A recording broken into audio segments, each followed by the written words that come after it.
legalize marijuana.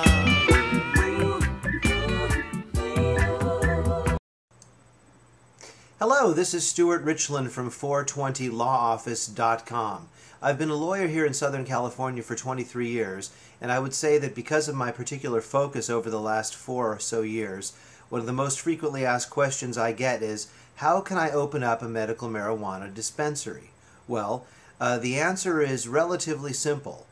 You as an individual can't open a medical marijuana dispensary because it should be opened by a nonprofit corporation called a collective. In fact, the Attorney General's guidelines, the Attorney General of California here, Mr. Jerry Brown, wrote some excellent guidelines for the security and non-diversion of medicine. And you'll see when you read them that the engine or the vehicle that is the magic carpet that allows you to perform functions for your collective of patients is the nonprofit mutual benefit corporation styled as a collective. It is that entity which is legally empowered to buy, sell, possess, cultivate marijuana for its patients in numbers tied to the aggregate number of patients, such that if a collective joins a new patient, it may raise up to 6 plants to bud for that patient. So, when people ask me, how can you open up a medical marijuana dispensary, the first point is that you must first be a nonprofit collective. I offer nonprofit incorporation services elsewhere here on the site. Once you're a nonprofit collective, you may undertake a series of different steps as you evolve. Step 1 might be that you will make medicine available to a small group of patients for whom you have a garden. Step 2 may include transportation, such as delivery service among friends and family and colleagues who are also patients, with recognized and verified recommendations.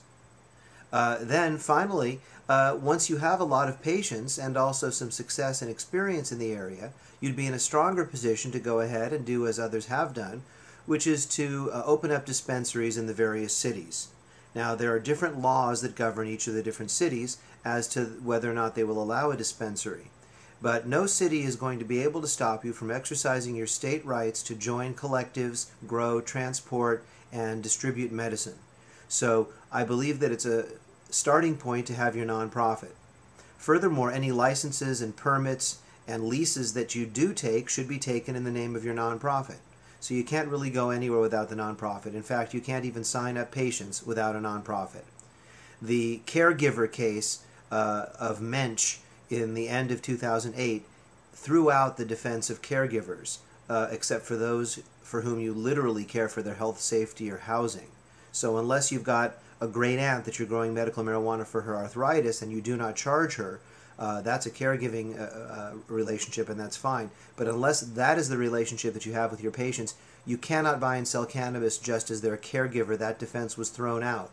The only defense that remains is to be a fully compliant nonprofit according to the Attorney General's guidelines. It's my pleasure to help you do that, so please take a look elsewhere on the site, and you'll see that with a quick click of your PayPal, you can put me to work, and in about 8 to 10 days, you'll be able to sign up patients and legally provide for their medicine.